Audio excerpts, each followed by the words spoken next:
about using the hashtag not my girlfriend. Oh my gosh, I've seen so many comments of people that are like, y'all are so cute, or Warren's the luckiest man alive. Hashtag not my girlfriend. Oh, here we are. Okay. Oh my gosh, I've seen so many comments. So send me the link like on Twitter DM. And for those who are watching already, we are just getting started.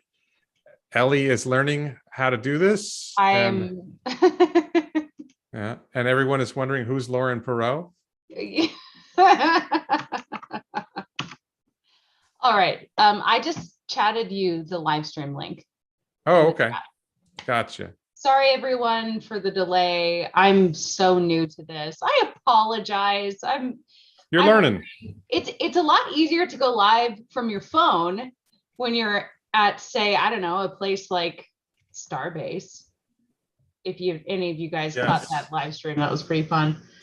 And that's kind of what we wanted to talk about today, is just reflecting on, our trip to Boca Chica. Obviously, that trip is over. We're in our respective states. I'm back in Utah. Warren is finally back in Florida after being gone for a really long time. But, I wanted to show some cool souvenirs that we got from the trip. And let me actually go so I can read some comments. Ben says, oh, hey guys, what's up, Ben? So yeah, and really quickly, I just wanted to update, on that public comment period. That deadline has been extended now until November 1st. So I believe it was October 18th before for public comment, and now it's been extended. So that's just something that I wanted to update y'all in real time. Yeah, but just to be clear, Starship, SpaceX is working on an orbital test launch of the Starship Super Heavy combination. The Super Heavy will come back and land in the Gulf, soft water landing, fall over and become useless, mostly useless. The Starship should reach orbit and then come back and re-enter near Hawaii and land 60 kilometers off the coast of Kauai, north of Kauai, and again do a soft water landing, and the salt water will basically make both of them useless, but the value of what they learned from this experience is great. So there's this challenge of getting approval from the FAA, right?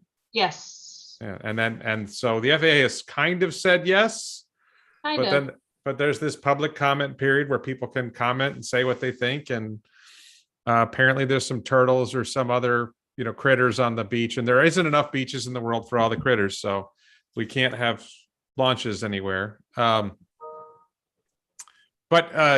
I think it's likely to be approved. It's just a question of, and you and I talked, Ellie and I spoke with undisclosed people who suggested to us that it's not just waiting for the FAA approval. There are engineering challenges that have to be resolved before they can launch Starship. Sure. Yeah, we talked to a lot of people there. Actually, it was pretty cool. I'm editing a longer video about our trip to Texas, and it's gonna be good, Warren. I think you're gonna like it. There are some funny parts. There are some funny parts in it. Well, Ellie, I like everything you do, but I have a lot of content that I'm going to put together into videos, but right now Tesla's Q3 numbers are going to come out in a couple of days. So I'm focused on Q3, and I've been doing some other things, and I've got to get myself back into, I want to make a video about how to visit Starbase. You already kind of made a video about that. Maybe you're going to make another one, but we will have competing videos. Yeah. Well, my video, the first one was about Rocket Ranch. So if any of you guys got to see that, I hope you do. It's doing pretty well so far. But this next video is just kind of like our entire trip from day 1 to day 4. It's long, and we talked to some locals on camera, which is really cool. We got to talk to a contractor at Starbase, and he had some interesting opinions, including he thinks that Elon is an alien. So that was kind of entertaining to talk to him about. I have a video about that. Are you including the clip of you dancing with the older man? Since I'm not old enough for Ellie. So oh, absolutely, absolutely. Hashtag not my girlfriend. Yes. Oh yeah, I danced with an 85-year-old man. He was great. His name is Lucky. She got lucky.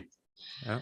I don't know if it's his legal name, but you know, but yeah, I don't know. Should we dive into some of the cool little I don't know, mementos that we got from the trip? You are in charge. I will say that after spending a few days with you working together, I was impressed with your professionalism, and I want to see more of it. So show me. All right. So cool memento number one. I got those. Yes, these cool SpaceX stickers. They have a rendering of Starship. Man, come on, camera, focus. Gateway to Mars, Starbase, Texas. So these were pretty cool. I got several of these little stickers, and it wasn't just the stickers. Actually, Sam Patel drove by, and he gave us these really cool keychains. So Sam Patel is Elon Musk's right-hand man at Starbase. Yeah. And he came out of Starbase, drove up to us in his car and handed us those out of his car. I gifted some of the things that I received from Starbase to Sue McLean, who hosted myself and a few other people in our journey across the country at her house. Oh, so I gave her that particular item and a couple other things, because I don't collect things like that. I just move on. Yeah. I you know, maybe I'll gift them someday, but for now they're pretty cool to hold on. Sue did us a really huge favor by giving us a place to stay, and that was the least I could do, was give her some merch from some knickknacks from Starbase. Absolutely. Sorry, I'm just gonna make sure that I'm not behind on the comments. Did you tell everyone about the fine bathroom facilities at Starbase? The fine, I mean, the bathroom in the restaurant was great. But I didn't get to use the restaurant. You had a special invite. Maybe why don't we tell them this story? What we can tell them, you know, because I don't know what we could tell them. There's some things I'm not sure we can tell. People are aware that there is a restaurant for SpaceX employees at Starbase. There's actually a couple. There's like the Tiki Bar, right? Yes. And then, you know, they're building a bar at the high bay, but there's also a restaurant that they call Flaps because it kind of, you know, looks like flaps. And so I was able to eat there. That was pretty cool. Ellie got a special invite to a great restaurant. Strangely, I wasn't invited to go with her. Not her fault. So what did you do during that, I don't know, 3 hours? I went out to, I dropped Ellie off and I went out to Starbase at night and shot some more video. Yeah. So video that I will theoretically use in a video and content that I will use for what, like background B-roll or whatever, and videos that I'll be making soon. Right. And I walked around, I got to see a little bit more of Starbase that maybe every time. This is one of the things that what was so wonderful, you know, partly was, first of all, obviously if you can go to Starbase with Ellie, it's better, but going to Starbase is great. And what really struck me is we went, I think 4 different times. We were there for really 3 days, but we arrived in the afternoon of one day and left early after the next day, but the 4th day, but we went every day. And I feel like every time we went, we picked up something else. We learned something else. We saw something else. Something different is happening. It's a vibrant place with constant things happening. And I thought that was fantastic. So I really would encourage anyone to go. But the bathroom facilities, just to be clear, when you're out at Starbase, there aren't any. Yeah. So if you have to pee, you find a place to pee. If it's number 2, you should probably go before you go to Starbase. I mean, this is really valuable information. Listen, this was something somebody told me ahead of time, and we prepared for that ahead of time. We did. If you're going to visit Starbase, you should be prepared for the fact that there are no porta potties or other functional bathrooms for tourists. You know what? I grew up riding horses, and I have peed in a trailer countless times, so it's not a big deal for me, but. Ellie, the audience wants to know how the food was at the Starbase restaurant.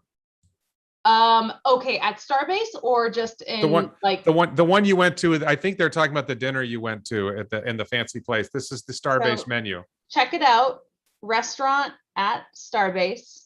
I'm just gonna read you some of the it's a little weird, folks. It's a little weird. So it was definitely like very fancy, high-end, fine dining. Do you guys like marrow?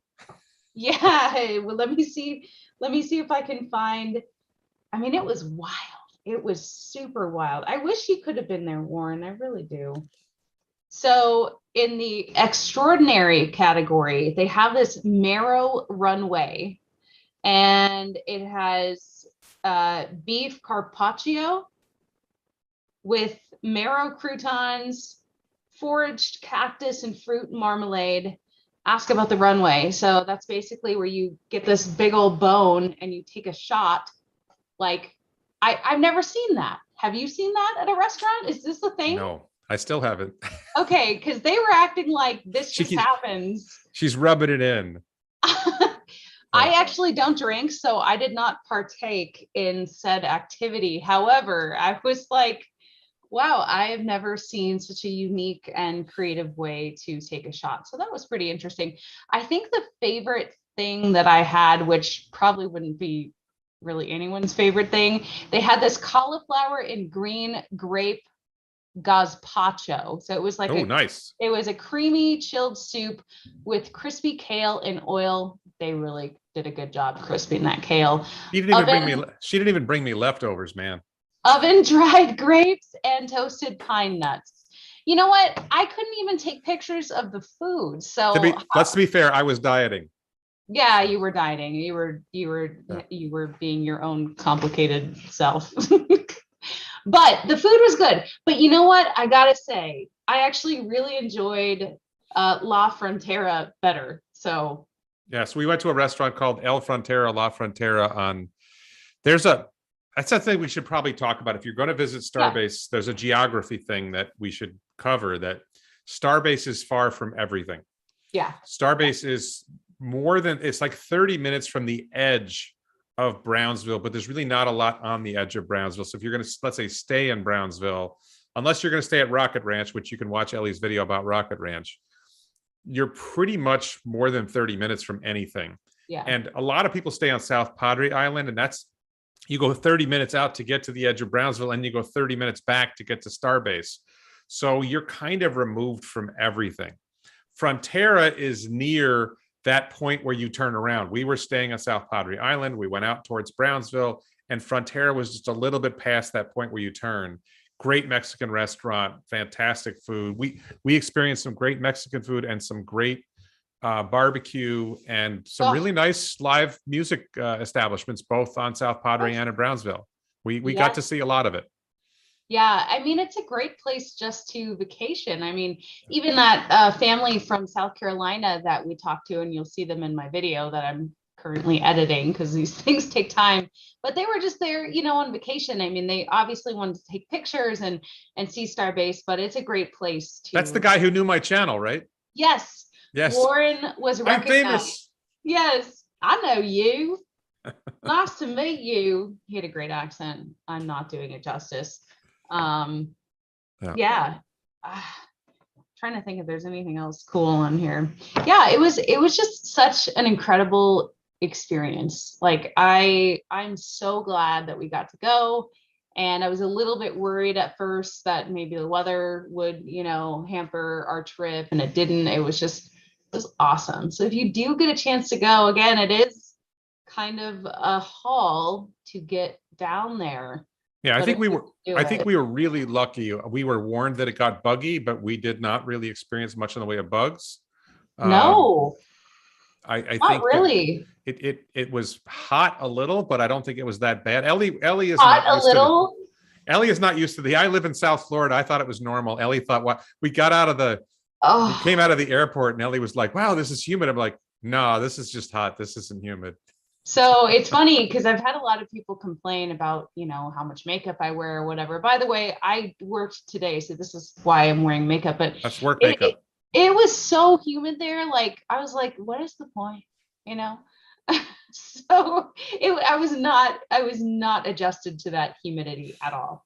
Yeah. I was a little bummed that like we didn't get to see more action while we were at Starbase. I mean, there were rumors that there might have been, like a static test fire that didn't happen, Well, so we didn't see like a Starship or a Super Heavy moved along the road. I think we missed, maybe they were putting an engine on Super Heavy and we didn't get to see that. Our timing was off, but I would still say it was a spectacular experience. We got to see a lot. I think that it depends how much free time you have. If you have a lot of time, then staying at Rocket Ranch, for example, is probably a great place. Let's just talk about Rocket Ranch a bit, because I know you covered it in your video, but I think the important thing to recognize with, you have sort of, I'm going to say roughly three, there's more than three, but I'm going to simplify it and say there's three places you could stay. You could stay at South Padre Island, which is sort of the resort area of Brownsville, of this area. And then you've got like nice restaurants and nice live entertainment you can go to, fancy hotels, nice beaches, nice swimming pools at the places you're staying. It's got all of that, but it's an hour drive to Starbase, right. Which isn't that bad. It's kind of a pleasant drive, I have to say, but it didn't feel that long. It's still technically, it's like, I don't know, 55 minutes or an hour. It feels like, it depends how fast you drive. You can drive really fast on the road to Starbase.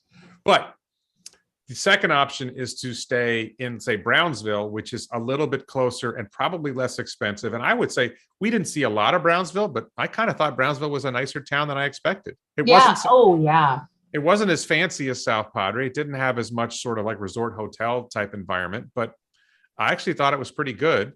It was a bigger community than I thought, for sure. Yeah, Brownsville's a city of, I think, 180,000 people. And then you could stay at Rocket Ranch, and maybe there's other options like this, but Rocket Ranch is, to oversimplify it, it's an RV park that's really close to Starbase. 8 miles away. Yeah, you're really only like 10, 15 minutes away from Starbase. And they have a great bonus feature, which is they have this other piece of land that they set up as a viewing spot for launches, which is pretty much the best view you're ever going to get of any rocket launch. And by far the best view you're going to get of a Starship launch. Right. Better viewing than Canaveral. Canaveral, I think you're 3.4 or 3.5 miles away from Starbase launches at Rocket Ranch versus, I think, 5+ miles if you're anywhere near Canaveral. So, and Starship is a bigger thing to watch than watching a Falcon 9 launch. So very, very impressive. Very, very. But if you stay at Rocket Ranch, you're not near anything else. You go down a 3-mile gravel road to get to Rocket Ranch, and if you want to go anywhere else, it's like a 20-minute drive to get out, 20+ minute drive to get out. So if you come, and it's an RV place, so if you bring an RV in stocked with stuff, then you're good for a while, but you're not going to enjoy restaurants as much if you're at Rocket Ranch. But if you're there to, camp and kind of have that intimate setting where, you're hanging out by the bonfire every night and just, really getting to know people with the same level of enthusiasm, I mean, I can't wait to stay there, right? Space nerd camping. Yes. There you go. And they're actually, they're continuing to build stuff. They're building a Mars colony. So they're going to be adding more room for people to stay. And honestly, like with the video, I wonder if they're going to be booked up real quick. So so let me get to some of these comments, because I see comments in the background. Thanks for the great coverage on the site in Texas. How is the new job? The new job is great. It has, taken obviously a good portion of my time here reporting in Salt Lake City. I'm learning a new editing system for my work, so that is always a little bit of a transition. My camera is slightly different than the one that I used to use. So all, good transitions, but they just take some adjusting. But I really love it here in Utah. Absolutely love it here. I think I'll be staying here for a while. Actually, I was going climbing at the climbing gym that I signed up at last night, and there's an Olympic climber that goes to my gym, and I'm just watching her, like, knowing who she is, not trying to be a creepo, but she just made this extremely hard route look like piece of cake. And I'm just like, wow, this is inspiring to say the least. So it's really cool to have, just activities that I'm really into, like hiking and climbing right here. So in my backyard, literally. So yeah, I love it. Let's see what else. John Mason says, did you see they want to ban parking along the road in front of Starbase? I'm not sure what you mean, John. I would say this, that if there were restrictions on parking in front of and there's two sections of Starbase. There's the manufacturing site and there's the launch site. And there's a long stretch of road between the two of them. So not really clear. I haven't heard that at all. So I'm not clear on what they mean to ban. But if you drove through past the launch site, which is basically near the beach, there's miles of beach you could park on. So if they did ban parking there, which I don't know, I don't think they could ban parking because all the contractors and employees are parking there. Right. We were parking deal. Disturbed 7 says, we have Tex-Mex food, not Mexican food. There's a difference. Seriously. Yeah, that's correct. I think I did say Mexican food. I did mean Tex-Mex. You are correct. It was Tex-Mex, not Mexican. That's a little picky. I mean, the population of Brownsville is a large proportion of them are people who ethnically or whatever are from Mexico. But I agree. Like, I went to Rice University in Texas. I'm used to Tex-Mex. It's different than California Mexican food or Mexican food in other places.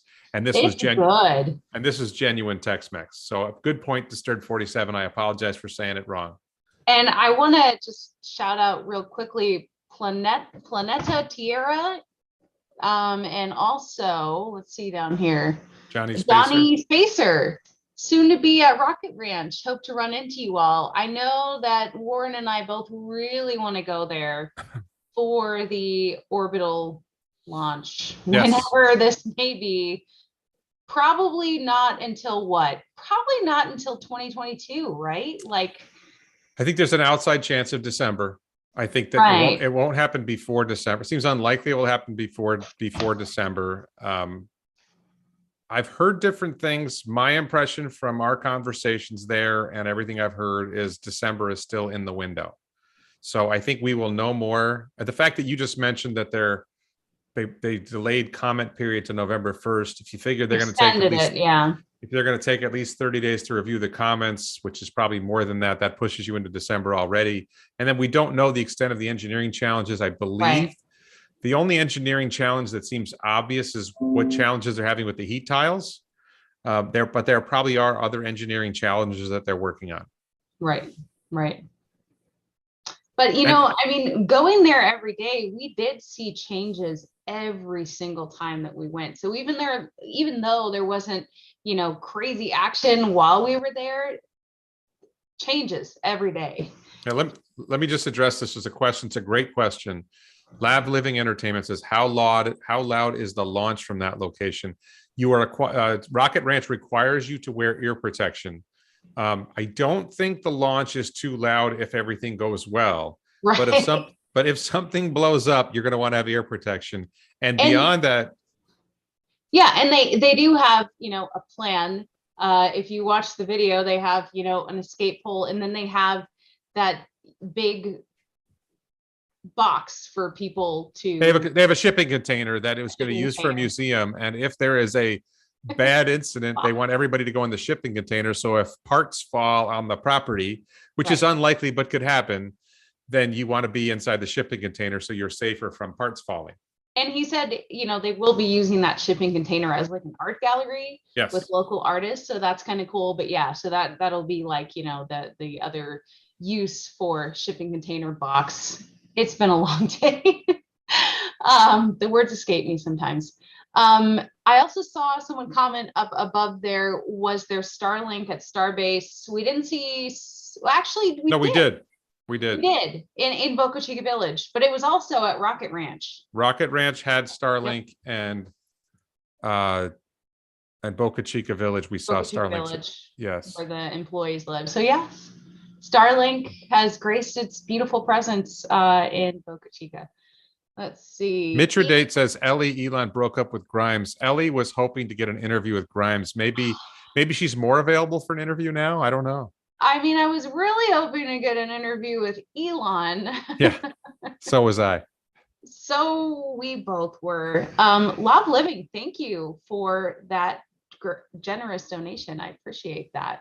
Thank you guys also for hanging out with us. This is really cool. I really like live streams because we're just, we're off the Oh, cuff. great question. Johnny Spacer says, aside from Rocket Ranch, what would you recommend as a place to stay and watch a Starship launch? So there is an RV park on the southern tip of South Padre Island, which is the closest point other than Rocket Ranch to watch launches from.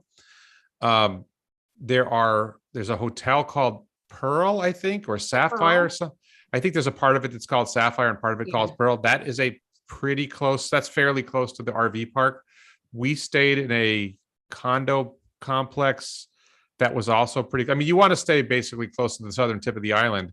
Although, you have a pretty good view from anywhere. What was the other place? Pier? We went to some pier. So we went to Pier 19. Yeah, and they had a nice view.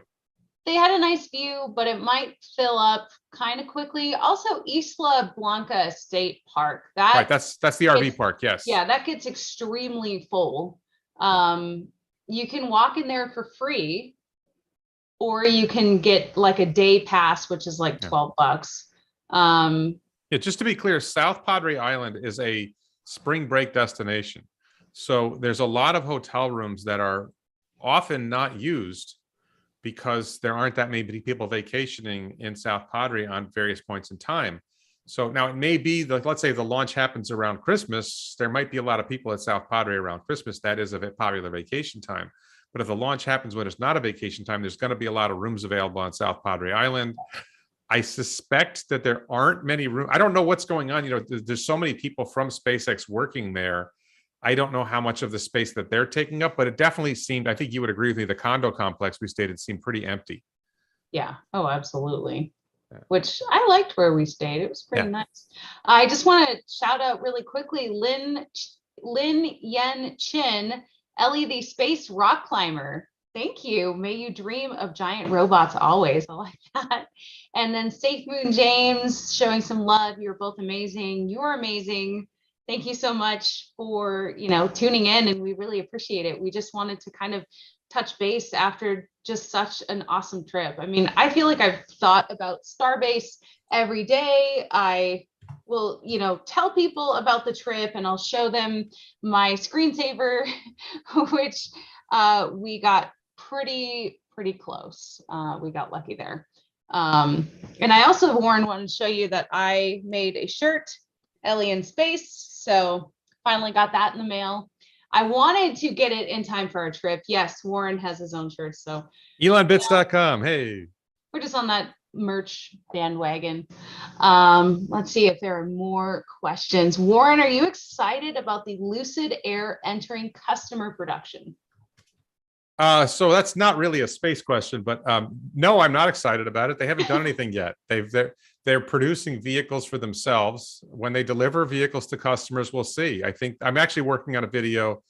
I'm working on one video right now about Q3, and probably my next video will be talking about the latest developments with Lucid Air, with Lucid Motors and Lucid Air. But I'm not ready to I'm not there yet. I think there's a really strong chance that by the end of this year, I will have to admit I was at least somewhat wrong about Lucid.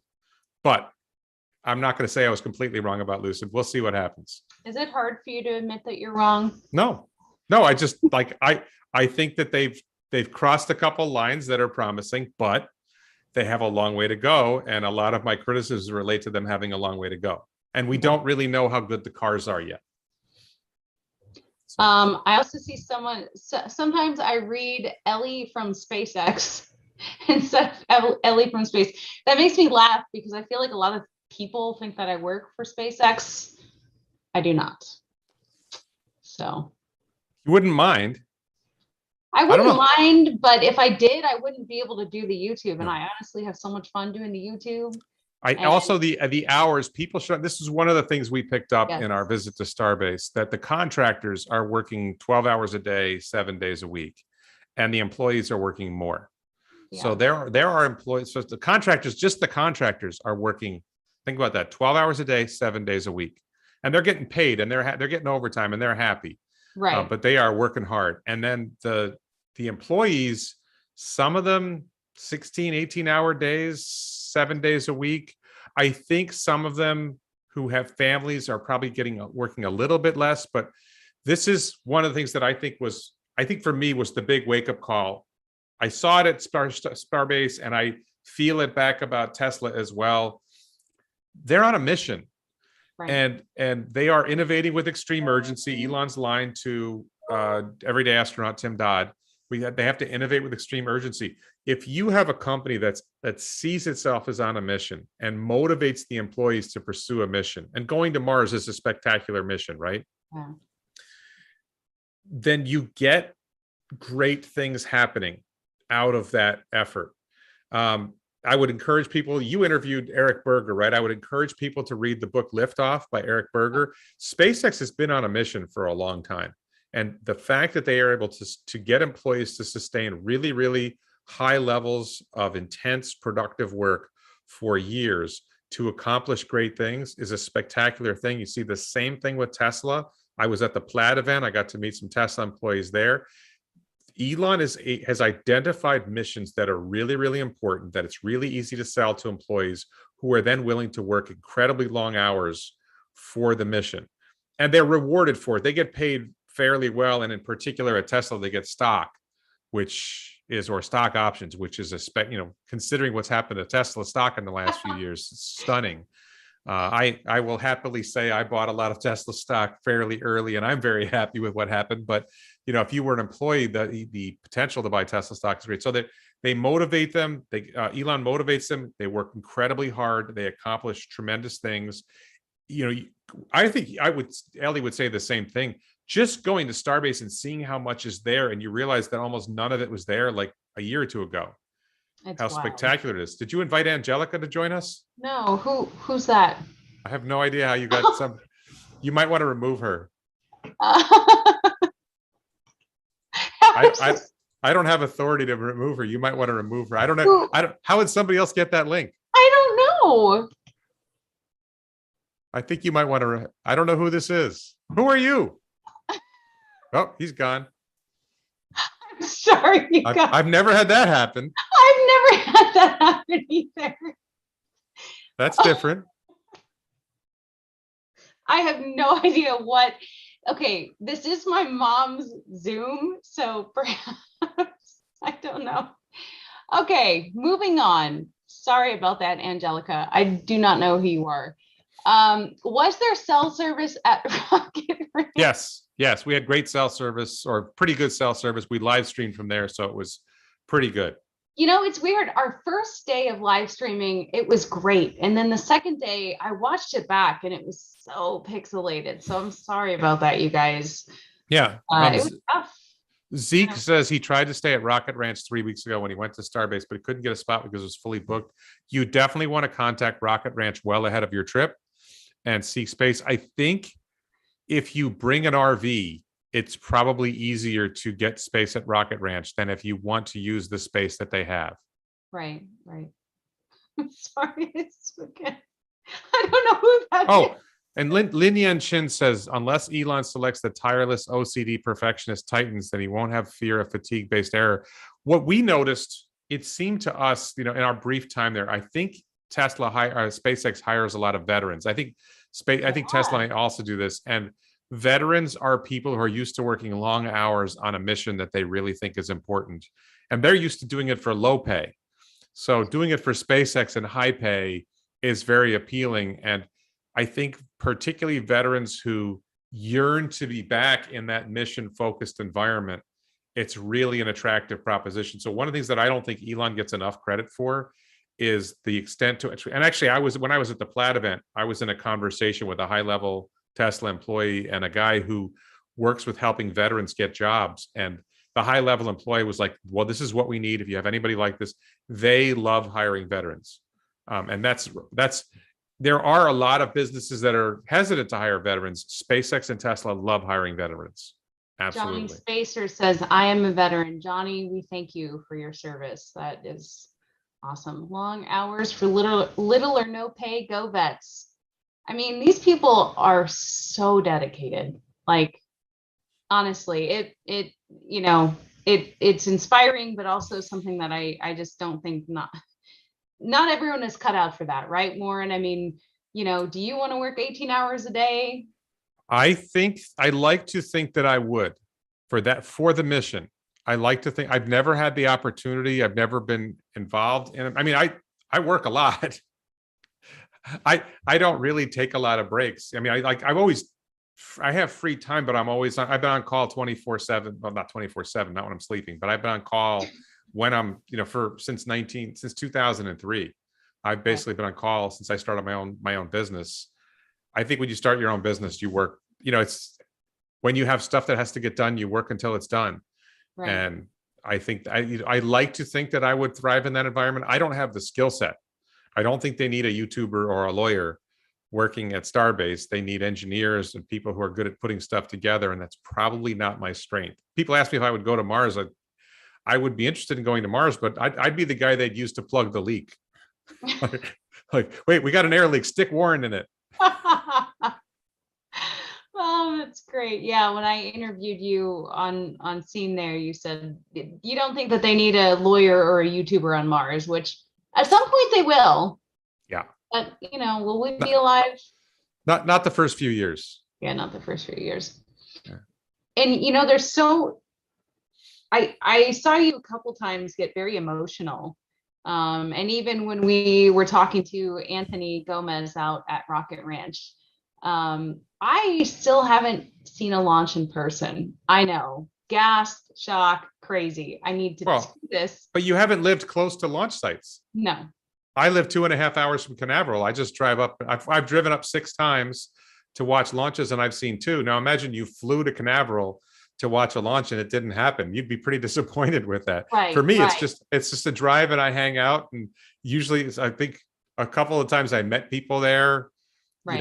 If it's a 2.5, if you live in Orlando, it's like an hour drive.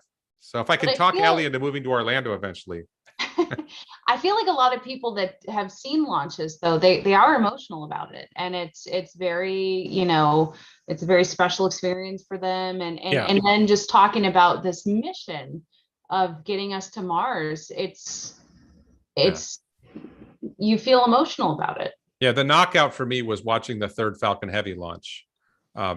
Pretty cool seeing the rocket taking off, but I was in Jetty Park. If you're ever going to go to Canaveral, this is why we need to make these videos about how to watch a launch from Starbase, because it's really well settled how to watch a launch from Canaveral, because they've been launching there for 50, 60 years. So Jetty Park is a very popular location to watch launches from. It's got a lot of room, and it's got a great view of, it's fairly close to the landing site. The launch is farther, and there's other places that are better watch the launch from. And if you have a launch that's not going to land back at Canaveral, then you want to be closer to the launch site. Still, I mean, you still have a pretty good view of the launch, but the landing, watching those 2 rocket boosters appear out of the sky, crack sonic booms, and land was stunning. Was like, so I've been reading science fiction, watching science fiction since I was a kid. So 50 plus years. And I just saw science fiction turn into reality with my own eyes. I feel that way every time I watch it. Honestly, I watch every launch. I watch every SpaceX launch. If I don't watch it live, I watch it on replay. I've watched the first landing video 100 times easily. And I cry every time. So it is absolutely spectacular. Which I do want to say, we got to watch Inspiration 4 from the beach. While we were driving, whatever. Well, we parked for a little bit. And so, Starbase is in the background. We got the beach, and then we're streaming it on our phone. So that was like, I don't know, probably one of the coolest spots that you could watch that launch. Yeah. That was really cool. And I got to watch it with Ellie, so I got you guys all beat. Hey. I just, man, I swear, like the second we left, I was like, I want to be back there already. I knew that it would be fun, and I knew that it would be cool for the channel, but I didn't realize like how much I would really enjoy it there. Yeah, I think it's a nice community. Brownsville's a nice community. South Padre was pleasant. Starbase is this hive of activity. I think it's a spectacular place. For those who know, I'm thinking about moving in a couple of years, and Canaveral's high on my list. Austin, Texas, high on my list, and Starbase is not Starbase, but Brownsville area. That's somewhere on my list. I would think about it. You know what killed me was when we were at the airport. I was tweeting RGB, and he offered me a flyover. Yeah. What? Bad timing. So next time, that means I need to go back. Yes, you do. I also have plans to interview a couple other YouTubers there, but you just can't. You got to check and make sure Lucky's available though. Lucky the dancing man. Yes, yeah. yes. Maybe you could take him on the flight. I don't know if he'll be back there. We don't know. It would really be great to run into Elon. That is still something I would like to do at some point in my lifetime, but. See, people think I'm obsessed with Elon, but I think Ellie is obsessed just a little bit more than me. Just a little bit. He's a single man now, so. Right. That doesn't do it for me. No? No. That doesn't make him more attractive to me. No. But I am obsessed with Elon, so. Yeah. Didn't it say that they broke up, they're on good terms, but he just works too much or something? Johnny Spacer says buy real estate between Austin and Brownsville. So this is an important detail that you were kind of talking about, Ellie. Brownsville's really far from everything. Yeah. So Austin is not the closest major cities to Brownsville are probably San Antonio and Houston, and I believe that they are a 6-hour drive. Right. Austin adds another hour. McAllen, Texas, which is where I think SpaceX has a test stand, and maybe they make some of the Raptor engines. McAllen is about an hour away, but that's a pretty small town. And there's Corpus Christi's 2 hours away. That's a pretty small town. Oh, very, very cute cat. Is your cat a fan of? Does your cat like Elon? Someone asked a question, how many cats? I have 2. Yeah, Texas is huge. Texas is big. That. Everything's bigger in Texas, duh. But Texas is big, man. We just drove. So those who don't know, I just bought a Tesla Model 3 from Omar Kazi, who is a friend of Elon. Omar sold me his 2018 Model 3, and 4 of us drove it across the country after our Starbase visit. Ellie did not get to come with us on this trip, probably for her sanity, a good thing. And we met in LA, drove the car across the country. So we drove all the way across Texas, and it is a longer drive from one end of Texas to the other than it is from Los Angeles to El Paso. That's wild. And I don't think it's even close. I think it's significantly longer. So Texas is big. Texas, rockets are hard, and Texas is big. Everything's bigger in Texas. It really is. You're just driving and like, are we there yet? Not even close. Cat's name. This is Pinocchio, and Oliver. He's actually right next to me on the chair. I'll swap him out in a second so you can see him. But carry on. I like this though, kind of getting to show people. Yeah. Bevo Burn says Austin is too expensive. Austin real estate has gone up dramatically in price and cost. I don't think living expenses other than real estate are that high. But what's happening in Austin is SpaceX, Tesla is building facilities there. SpaceX is building a facility there. I believe Neuralink and Boring. I saw a Boring facility there, and Neuralink is also building facilities there. So Elon is making it sort of the center of his operations. And then, although I think he's spending more time at Starbase than anywhere else. And then Google has a building going up. I was told there are 9 office buildings going up in Austin that will employ more than 50,000 people, maybe 100,000 people total. Plus Tesla's going to employ 30,000 people. SpaceX has a building going in that's probably going to employ 10,000 people. So the population of Austin, which is already the 9th largest city in the country, having grown very fast already, wow. Austin's going to grow fast. And if you're thinking about moving to Austin, move now, because it's going to get more expensive. If you think it's expensive now, it's going to get a lot more expensive when Google populates a building with 18,000 employees, making an average of 200,000 plus a year, and they create jobs. And you're going to see Austin is going to boom like crazy. Elon called it it's going to boom like you've never seen. Well, even the housing market here in Salt Lake City is wild. I mean, when I moved here, I wanted to buy, but number one, I didn't want to just buy blindly and not know the neighborhoods, but also I think so many cities across the country are just the prices are crazy.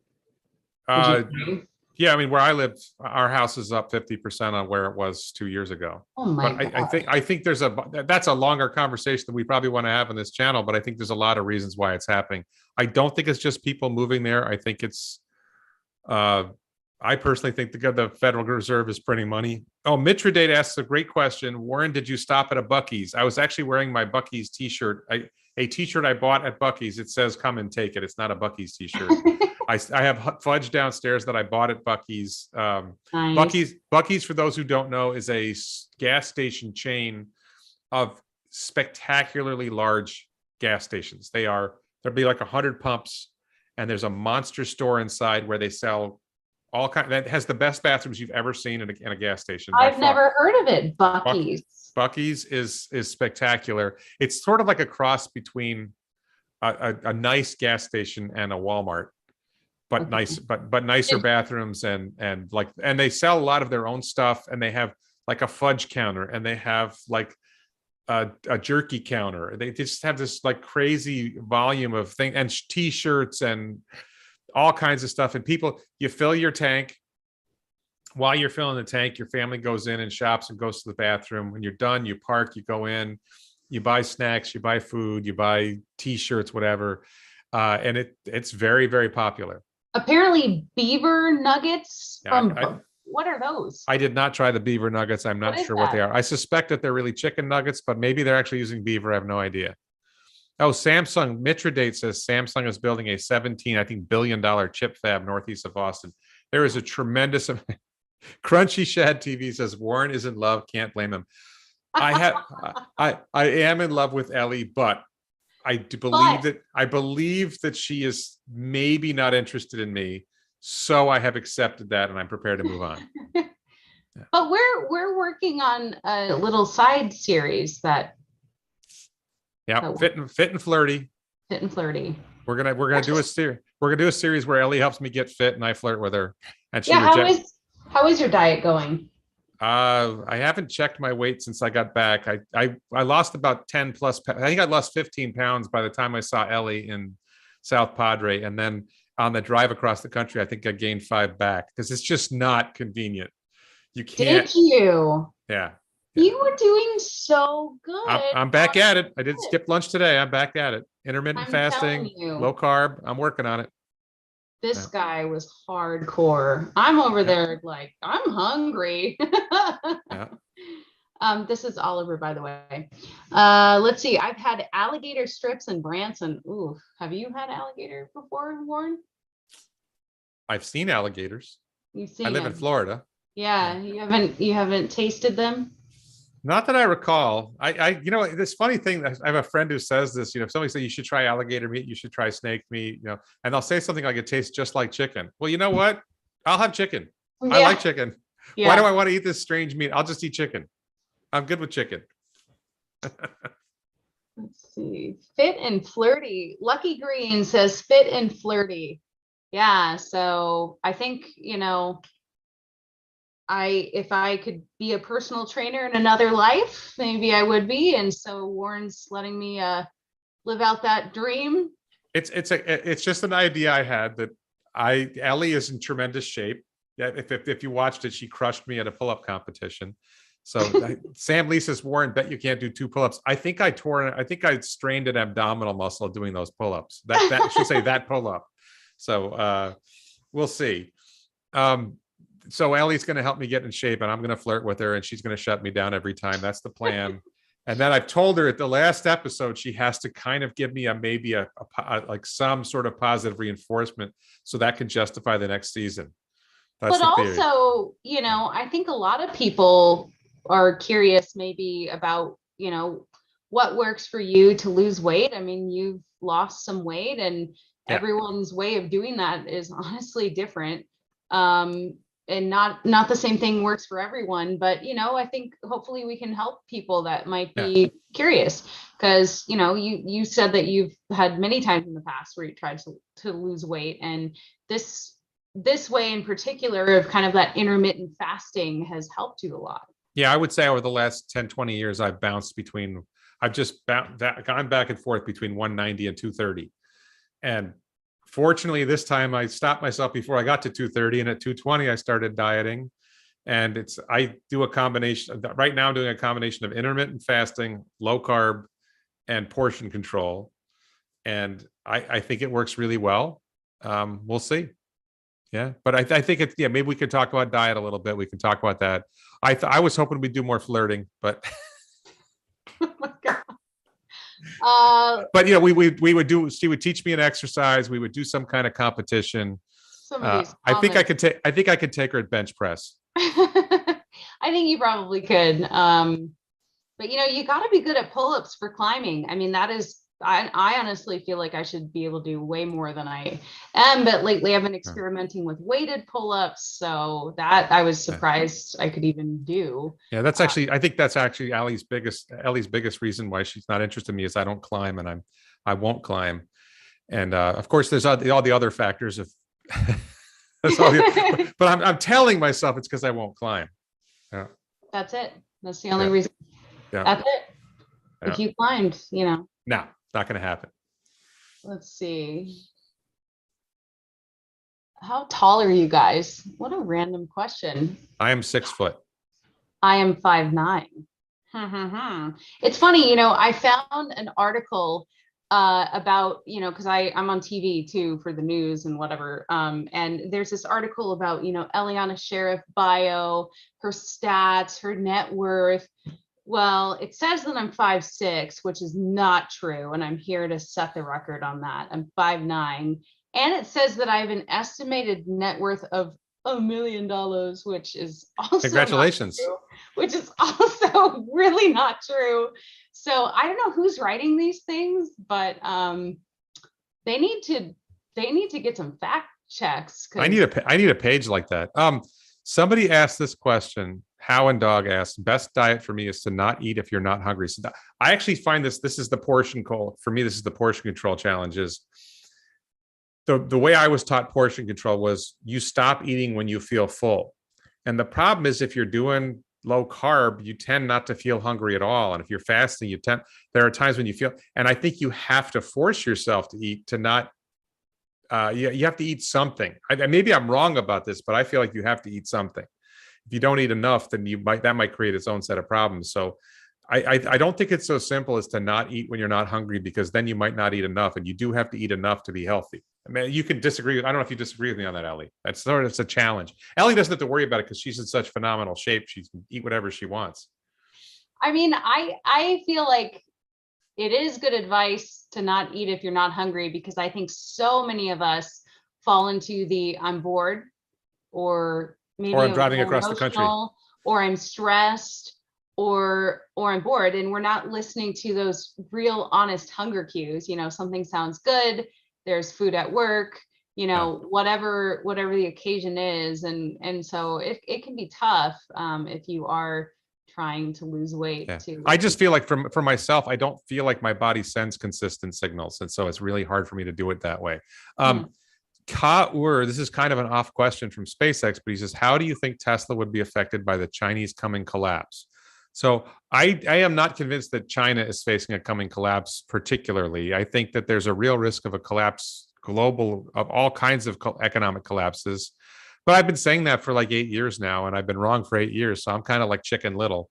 I think that economic collapse is a risk for every business. It's not particularly a risk for Tesla. And if anything, when there is an economic crisis, we saw this during the pandemic, that Tesla thrived during the pandemic. The strongest survive.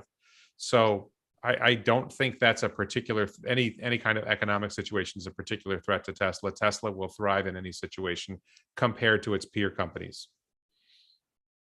I see some other comments. This is not related to anything you just said, but we're still on the diet and the food and the workout stuff. What is my workout schedule?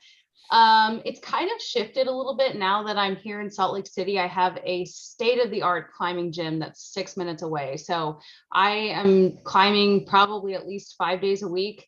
And I'm doing more climbing than traditionally I would just, lift weights 4 or 5 days a week.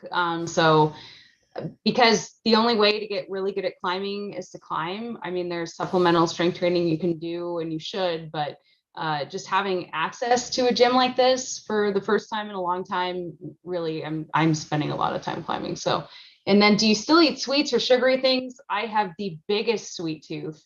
Yeah, so I do. Well, Allie can eat whatever she wants because she puts out a lot of calories in the at the gym.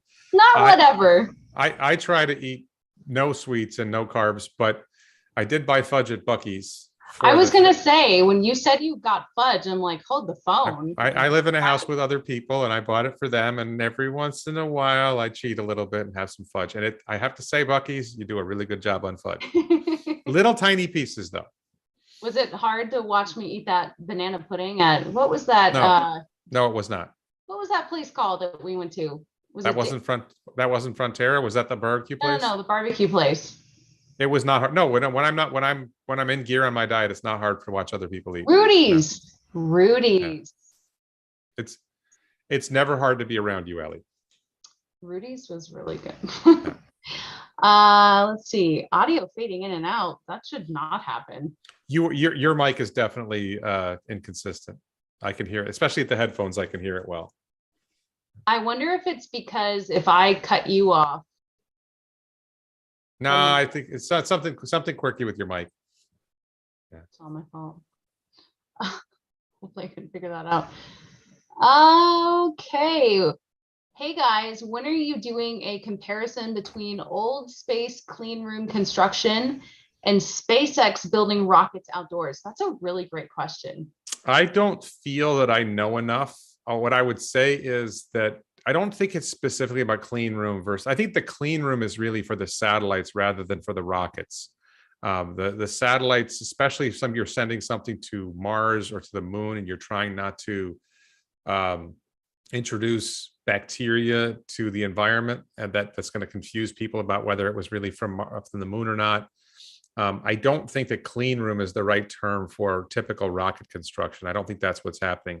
But I think the old space rocket construction is slow, plodding, careful, bureaucratic, and very low risk, and they don't blow stuff up.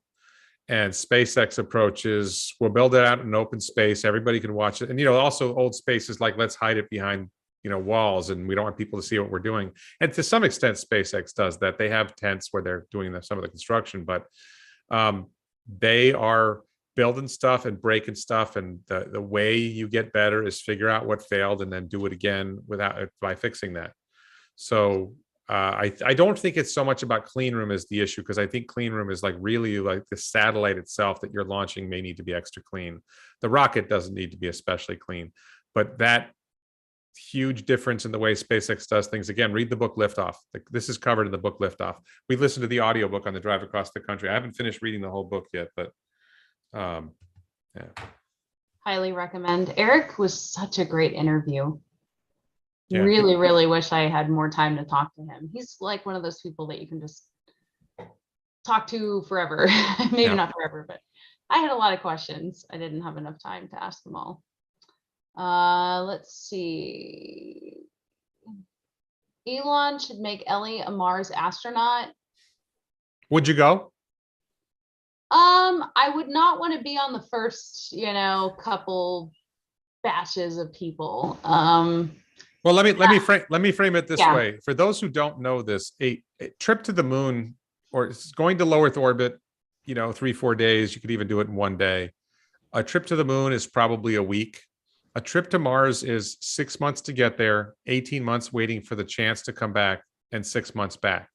So you're talking about a minimum of a ballpark of 30 months of time that you are away from your family, you're away from your friends. Your communication is tremendously limited. You think about when you're making a phone call and sometimes there's a lag. The lag is like 30 minutes.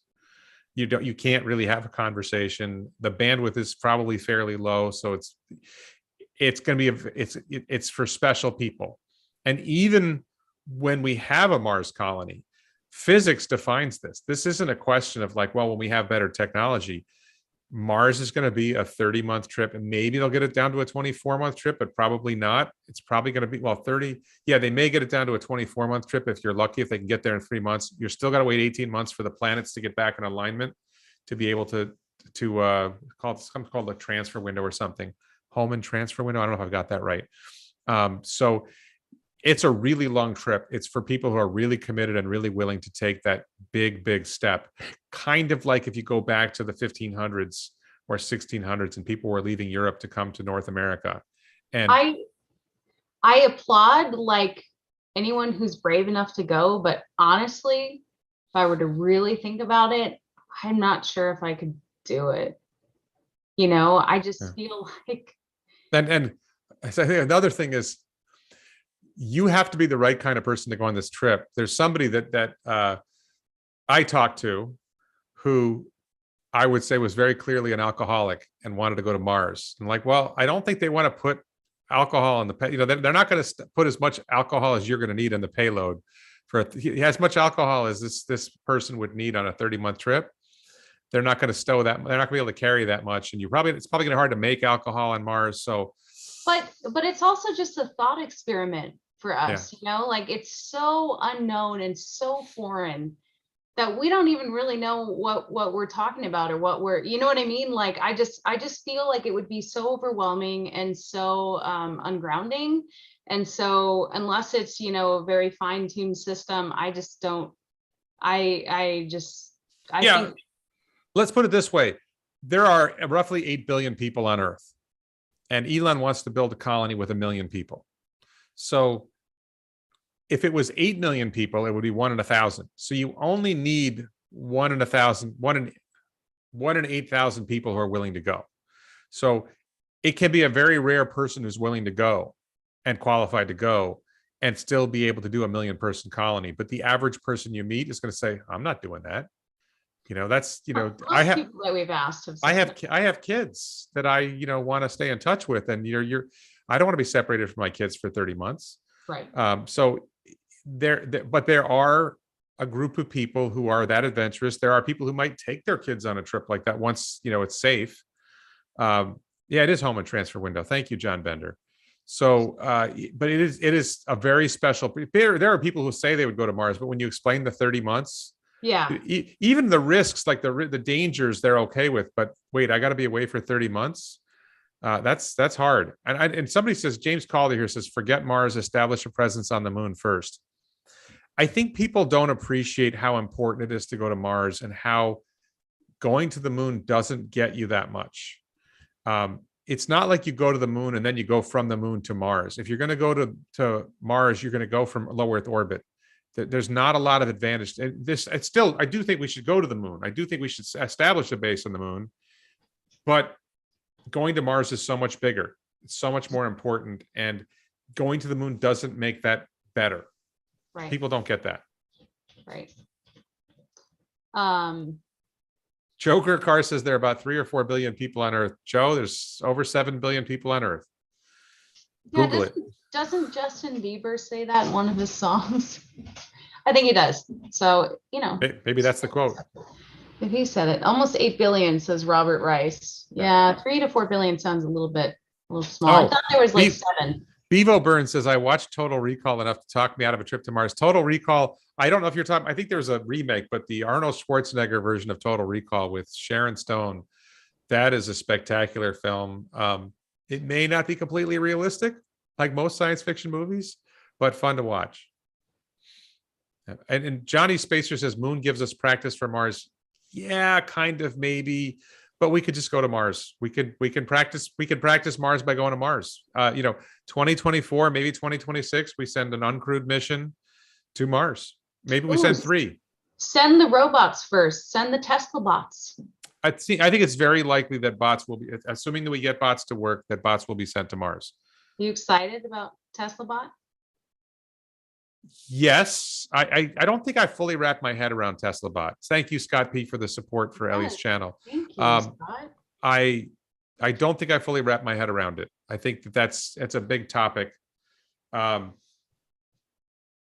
think it's going to be. I interviewed Dave Lee, or did Dave Lee interview me? I think I interviewed Dave Lee, and Dave Lee, who's normally this conservative. Wait, let's not get ahead of ourselves. And all of a sudden, Dave's like, this is the single greatest invention in the history of man, or something like that. He lost it. So whoa. I think the potential for, if you understand what machine learning is doing, if you understand how relatively inexpensive it should be to make Tesla bot. Should cost less than making a car. Make them at scale, the ability for them to do tasks that we don't want to do. I mean, really simple one.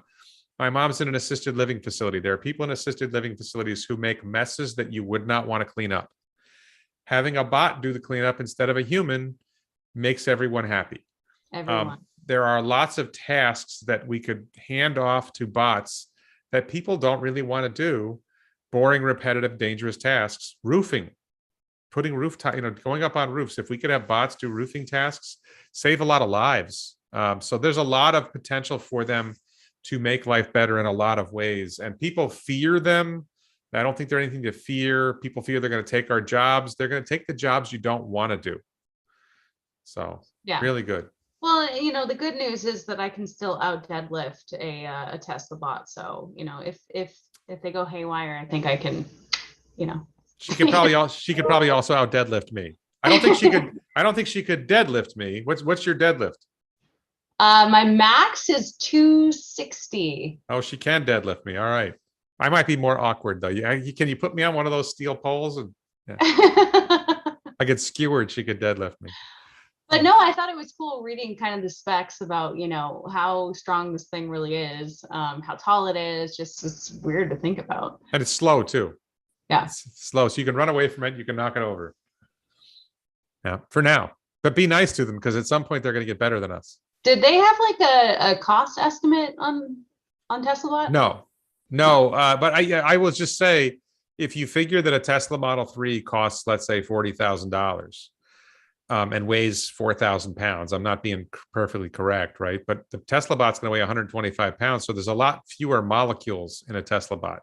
Right. There are 40 actuators. There's probably the same or fewer moving parts. So once you start building them to scale, you're building, hundreds of thousands or millions of them. They should cost significantly less than a car. So my ballpark guess is $10,000, maybe less. And then it's the software that's the real value. And, you can program them to do anything. Who do you think is going to benefit from the most? I mean, you were saying doing like those jobs that no one wants to do, but like, who's going to be like the main buyer of these Tesla bots? I think the main beneficiary is Tesla shareholders. Yeah, but I mean, I think you could imagine Home Depot having a fleet of them, and you're renting equipment from Home Depot. You rent bots along with them. I don't think it's necessarily. I mean, obviously, I mentioned places that care for seniors, so assisted living facilities and nursing homes. There's a labor shortage for assisted living facilities and nursing homes right now, so that's a really good place for them. There aren't enough people they're terrible jobs. They don't pay much. They're unpleasant. The residents are not always nice, right? They've forgotten to be polite because their minds are going. So there's a lot of reasons why that kind of work is unpleasant. So a lot of great things there. Yeah, bots can probably do more pull-ups than me. That's true. What if bots were compatible with Neuralink? They probably will. I don't think that's really a relevant concept. Neuralink is designed to interact with the human brain. Bots, I don't know what it means to be compatible with Neuralink. I suppose if I had a Neuralink and I was able to tell the bot what to do, that would be a plus. But I think that's, I love Neuralink and I'm excited about Neuralink. I have a substantial risk of getting Alzheimer's in 25 years or so. So I am very hopeful that Neuralink is successful and helps me avoid Alzheimer's. Yeah. But I think unlike a lot of things that Elon Musk companies do, we don't really know if Neuralink's going to work. We think it's going to work. We have some really good signs that it's going to work, but we don't know if it's going to work or how well it's going to work. So right. I'm very hopeful about it. I'm very excited about it. For me personally, it's very important that they succeed, but that's a huge challenge. Like, the tunneling company, people think the tunneling business, boring company, is so crazy. It's like, well, we know tunnels work. That's we don't know if going to Mars is going to work, right? Are you going to be able to, are women going to be able to carry babies to term on Mars, or is the low gravity going to be a problem? There's all kinds of potential problems with Mars, but we know tunnels work. We've been doing tunnels for 100 years. So. Lucky Green says Amazon and Walmart will be the primary beneficiaries of Tesla bots. Why? I mean, certainly the warehouse work, I could see that being really good. Yeah. I actually think roofing is a spectacular application because number one, Tesla has these solar roofs it's trying to install. And number two, roofing is a very, very dangerous job, and it's a boring and repetitive job. So it's a perfect job for Tesla bot, and it saves lives. If we can save lives, I'm very motivated. I think saving human lives is a good thing. We should do more of that. Let's kill fewer people. Let's try to do that.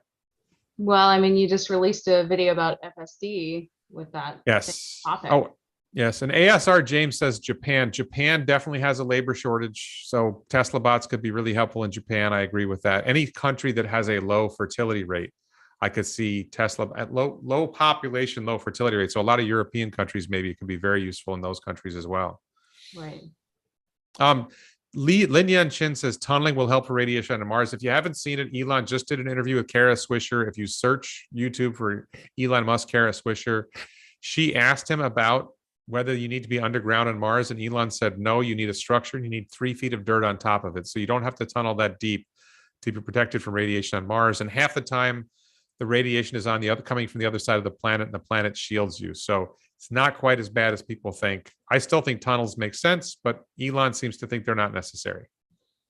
Now, Warren, I've asked you this a couple times in the past, and you say that you have a ton of questions for Elon. But if you had one question, just pick one. What would you want to ask him? Well, I probably would ask. I have 2 startup companies. I thought about this recently. I have 2 startup companies that I'm, well, 2 ideas for startup companies that I am planning to do. One is a single passenger self-driving electric vehicle, and another is very low cost housing, what I would basically call solar farm housing. You build a solar farm and you build housing under the solar panels, basically. And I would ask Elon about my ideas and whether he has any suggestions. So that's not the type of question people are looking for, but I think that's the question that would be most rewarding for me. So just for example, my idea for a single passenger EV, and I asked a high-ranking person at Tesla I actually asked 2 different high-ranking people about Tesla about the idea. And the one who's really high up in the company said that he didn't see it as a huge advantage, but he did think the idea of reducing the width of the vehicles would allow you to get more capacity out of the lanes that we have on the roads or in the tunnels. So, in other words, you could have 2 vehicles going down the same space that currently we have 1. So you would double road capacity. But I would love to hear Elon's thoughts on those 2 ideas. Because that, if he's able to shoot it down and save me the trouble of doing it, great. If he has ideas about how I could do it better, that would be great too. Right. He would be the guy to ask. Let's see. We need to fix what's wrong on Earth first. So that's a common criticism that I think is really flat. Yeah, there's a lot we could do to fix what's wrong on Earth. I don't see why that means we can't. First of all, Elon is doing more to fix what's wrong on Earth than anyone else on the planet. Yeah. Electric vehicles, tunnels are going to be a huge advantage. Neuralink's going to be a huge advantage. Starlink is fixing problems on Earth. So that's a very, very short-sighted attitude.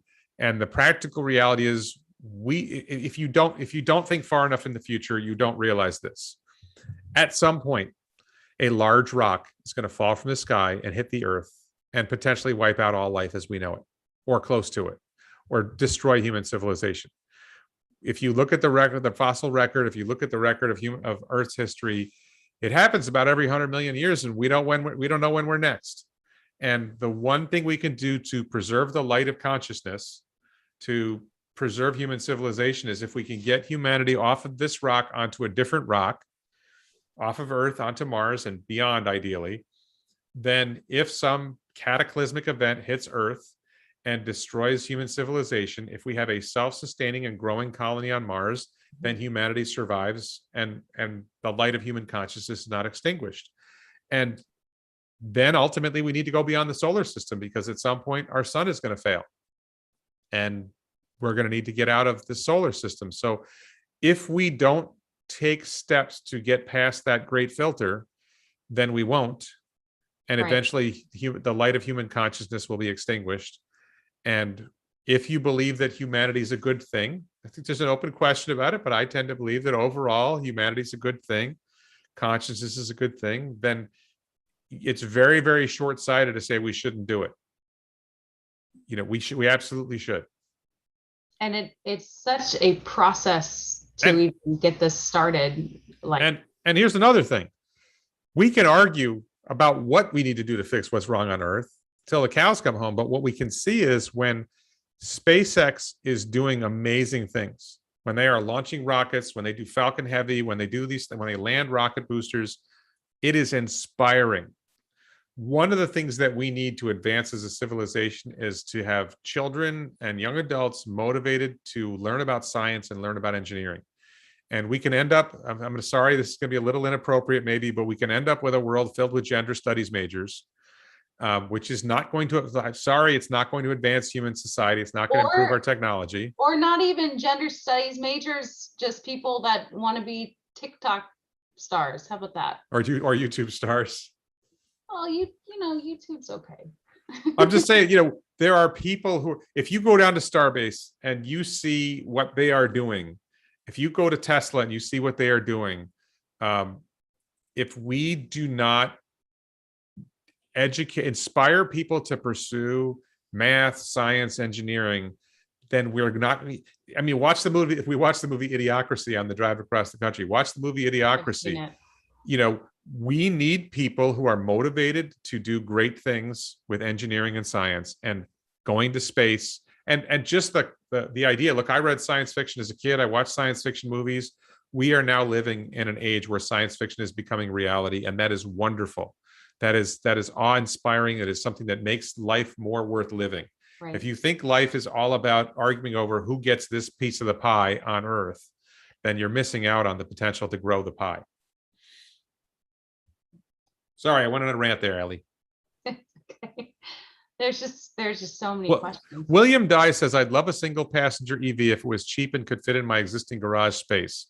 So my idea for a single passenger EV is it's not sold to consumers. It's not something you keep in your garage. It's a robo-taxi and it goes around picking up people, and it is sold to fleets, or we run our own fleet rather than being sold to individual humans. It will not be fun to drive. It will be as boring as possible because you are a passenger in a robo-taxi or an Uber. You do not want an exciting ride. You want a boring ride.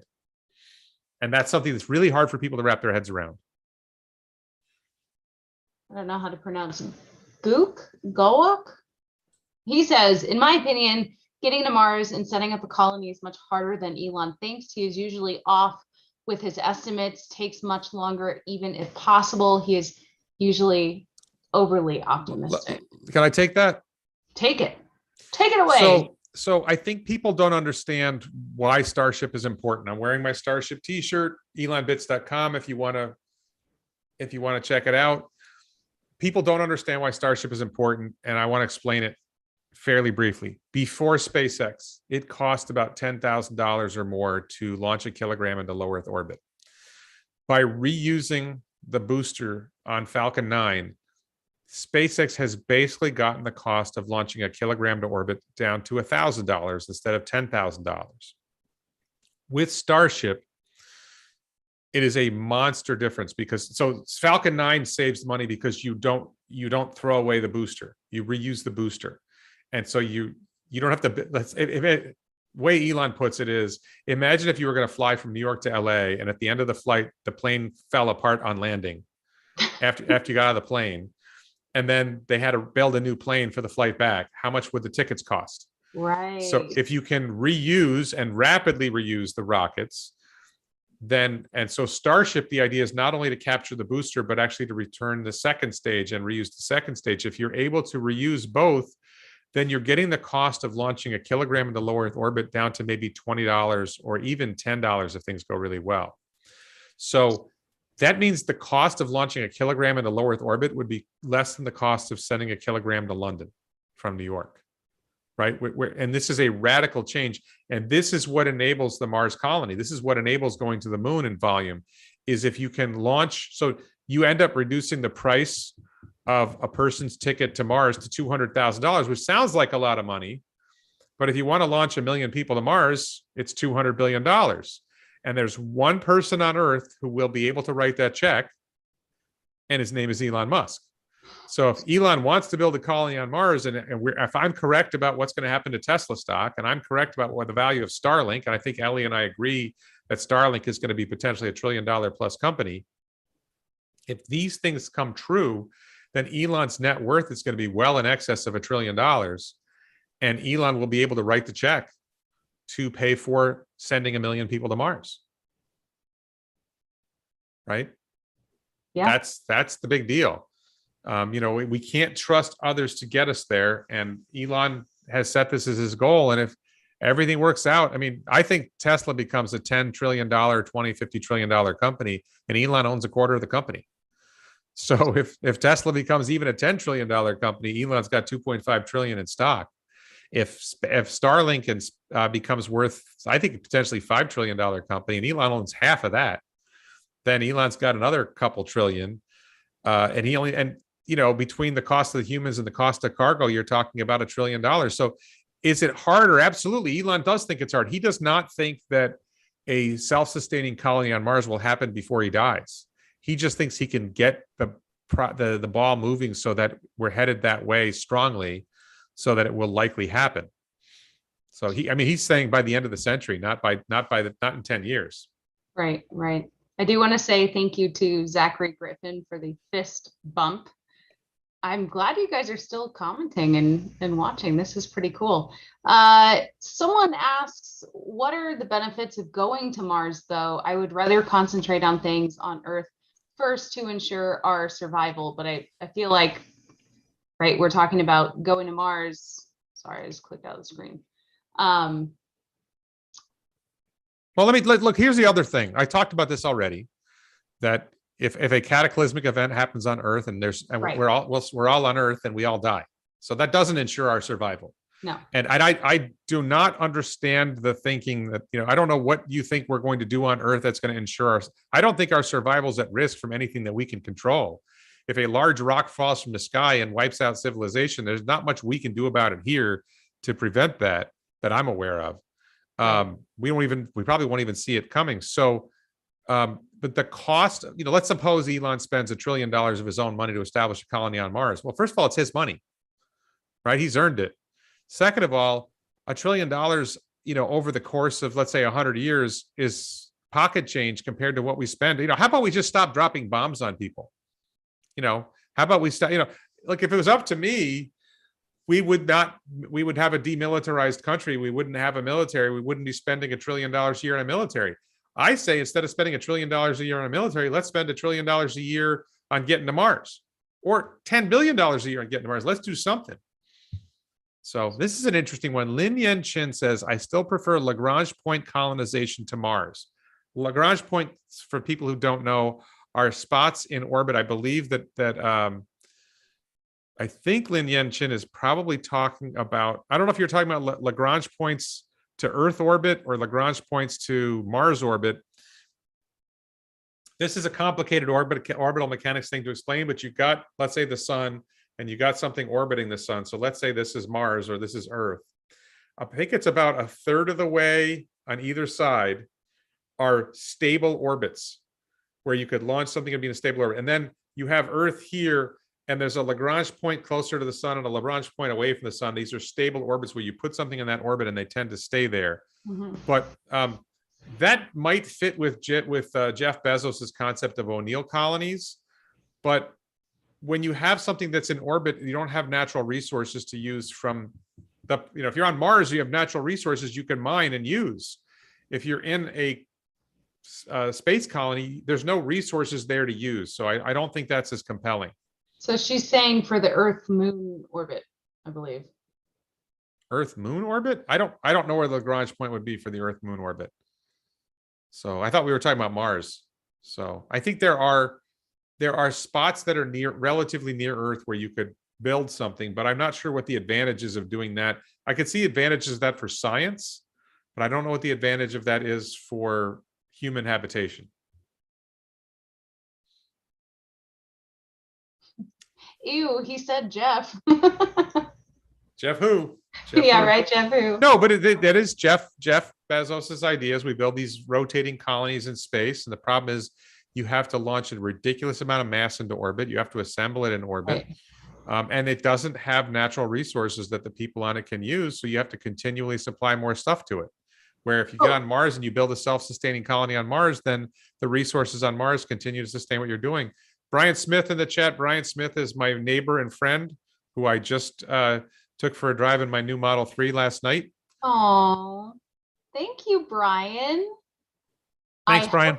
I hope to see you at Starbase too. Again, we both really want to go back already. I'd like to go back sooner, but starting a new job, it's, you know, obviously you want to be careful about how much time off you're asking for, which actually it is asked how my new job is. I answered this a little bit earlier, but the new job is good. It's an adjustment. If you're unfamiliar with like TV news markets, they are basically based on, you know, how many households in the area. So Salt Lake City is a lot bigger of a market than where I formerly was in Tri-Cities, Washington. So in terms of like, you know, the career ladder, it's a really big step up to be here in Salt Lake City. A lot more news, obviously there's more stuff going on. And so it's been something that I've worked really hard for. And I'm really happy to be here. So it's been great. An adjustment, still getting to know the area. But yeah, Lauren's watched some of my stories. Aaron Muller says life on Mars would be at higher risk of extinction than life on Earth. Yes, but life on only one means a greater risk of extinction for the entire species. Life on two means if there's an extinction on one planet, there's still life on the other. And Mars isn't the only destination, right? We want to go beyond Mars. We want to become a multi-planet species, not a two-planet species. Right. Mars is the first step, and Mars has a huge advantage over Earth for this purpose. Once you have a self-sustaining colony on Mars, Mars has a smaller gravity well, which means it's easier to launch from Mars. As once you have fuel production on Mars, it's easier to get from Mars to further reaches of the solar system. And then hopefully we're going to see new developments in technology that will allow us to maybe travel to other star systems and expand humanity beyond the solar system. There's this, you know, think big, you know, think about how amazing life could be, humanity could be if we start exploring the stars. Well, and also, who else has the means and the drive to get us to Mars? I mean, it's going to be such a long process to even hopefully make this happen. And if Elon hadn't have, you know, stepped up, I mean, Warren, do you think anyone else really would have? Like, no, that's really his point, is that we got to the moon in the 60s and maybe early 70s. And then we stopped going to the moon and we started going to low Earth orbit more. And then, at least for the US, we stopped once the shuttle program died. We weren't even able to launch payloads to low Earth orbit. We had to pay other countries to launch our payloads to low Earth orbit. And Elon felt like this is the opportunity to do something meaningful. And now SpaceX is the leading launch provider in the world. And SpaceX is going to get us to the moon, and SpaceX is going to get us to Mars, and SpaceX is going to get us beyond. And if someone isn't pushing to get there, and Elon isn't just building it himself, he's built a culture at SpaceX to achieve this. And when Elon is gone, there will be people left at SpaceX who will be driven to achieve this. And he's built a culture at Tesla to achieve Tesla's goals. And if Elon leaves Tesla, there are people there who are going to accomplish these goals. It's not just about Elon. It's about Elon creating other people, you know, inspiring other people to follow in his footsteps. And that's why, like, I talk about my startups. I'm nowhere near Elon, but, you know, if I could be 1/1000th of an Elon and 10,000 of us do the same, then we have 10 Elons. Well, didn't you say that just getting into the whole Elon Musk universe over the past few years has really made you like rethink your own life and, you know, really plan for your future and just dream bigger and, you know, kind of changed your life? Yes. No, I related also to Jordan Peterson, which, you know, not a popular person in some circles, but read his book, 12 Rules for Life, and tell me what's wrong with it. Good luck with that. In life, we start off completely dependent on others. And at some point ideally you become responsible for yourself. And one of the problems in our society today, people talking about what's wrong on Earth. One of the problems in society today are there are too many people who shirk their own responsibility to take care of themselves. You know, the metaphor is the guy living in his mom's basement, playing video games and watching pornography. That's don't go there, Ellie. So we've had some personal conversations about that. We won't go there. Not about me. But once one of the goals that we should all have in life is to shoulder responsibility for ourselves as best we can. There are people who can't, but for most of us, we can. And once you've learned to shoulder responsibility to take care of your own life, then expand and take care of, do more to help those around you, help your family, help your neighbors, help your friends. And then as you become more confident in yourself, as you become more capable, you're able to shoulder more and more responsibility, and you are able to help your community. You are able to go bigger. And no one in my mind is shouldering more responsibility than Elon Musk, who is basically taken on these Herculean tasks. And I'm not suggesting that any of us needs to be the next Elon, but if some of us can be mini Elons, if we can shoulder more responsibilities, say, you know what, I see something, I see a mission I think I can achieve. And maybe I can, bring a small group of people together. Elon has 110,000 employees across all his businesses. I'm not going to be that guy, but maybe I can get 5 or 10 people, and maybe we can build, more significant. And I have a couple ideas in my head that I'm going to pursue. Anybody out there who has some ideas about startups, say, all right, well, don't just have the idea, say, all right, what meaningful steps could you take? So, and really a simple example of this is there's websites called Upwork and Fiverr. And you can hire people to help you with parts of whatever you're trying to do. So I'm paying engineers to design my single passenger electric vehicle. I am probably going to pay engineers on Upwork to design, to do the mechanical drawings, not design, but do mechanical drawings of, I have the idea in my head of what I want. Please do a mechanical drawing so I can build this low cost housing. Right. And then once you have your first prototype, this is my idea. I'm going to build the first prototype, and then, okay, now let's really throw some engineering resources into this. And maybe we raise investment capital, or maybe I've got enough money to do it myself. And all right, let me do a beta prototype that's close to production quality. And then, all right, how would we make these in volume? And there's a lot of different ideas out there that people have. Don't just have the idea, step forward and say, how would I make this happen for real? So Elon inspired me in that way, along with Jordan Peterson saying, you can shoulder responsibility, and you can, I would say from this way about Elon, you can take risks and you can fail. Oh, yeah. And if you fail, then pick yourself up and do the next thing. Failure is totally part of the process. I want to get to this question real quick. William Dye says, Ellie in space, would you volunteer to live in a simulated Mars base here on Earth as a resident journalist? We need to start building those if we want to launch colonists within our lifetimes. Totally would do that on Earth. Absolutely. That would be a really amazing opportunity. And if Ellie's going to be there, I'm in. No, just kidding. Sorry. That's a great idea. Yeah, thanks to Linya and Chin for the support for Ellie. Yes, thank you. How far out into the solar system can we sustain ourselves without use of fusion reactors to power everything we now rely on the sun for? That's a good question. I think that certainly Mars. I think that's probably a question for someone who knows more about solar than I do. I believe that there's enough solar energy, and there's also, there may be the equivalent of geothermal energy or other energy on moons of Saturn or moons of Jupiter that may make other sources of energy possible. I think that's a bigger question than I'm ready to handle, to be blunt.